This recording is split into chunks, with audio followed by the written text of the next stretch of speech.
নমস্কাৰ সকলোকে স্বাগতম জনাইছোঁ। আজি মই ক'ব বিচাৰিছোঁ যিসকলে মেট্ৰিক বা 10 ক্লাছ পাছ কৰি উচ্চ মাধ্যমিক বা এইচএছ এডমিশ্যন ল'ব খুজি আছে তেওঁলোকৰ এডমিশ্যন লওঁতে কি ডকুমেণ্টছ কি নথিপত্ৰ লাগিব সেই তথ্য মই জনাব বিচাৰিছোঁ। ভিডিঅ'খন সম্পূৰ্ণ চাব।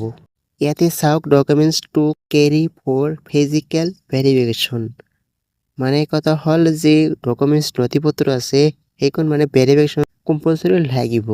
Carry the original along with one set of self-attested photocopy of the following documents।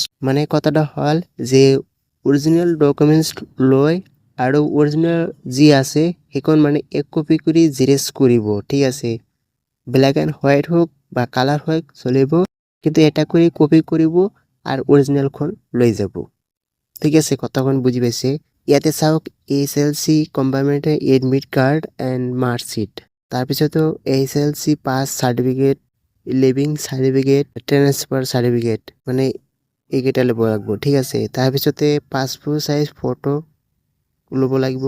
Caste certificate যিসকল আছে তেওঁলোকৰ ল'ব লাগিব, আৰু যিসকলে নাই তেওঁলোকৰ নেলাগে।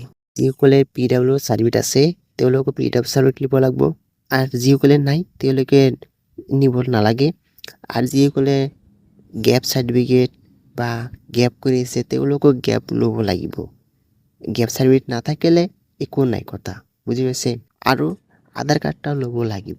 এইখিনি ডকুমেণ্টছ লৈ যি কলেজ বা স্কুলত জমা দিব। তো বন্ধুসকল, ভিডিঅ'খন কেনে হ'ল, ভাল লাগিলে এটা লাইক আৰু চেনেলটো ছাবস্ক্ৰাইব কৰি উৎসাহিত কৰিব। Thank U.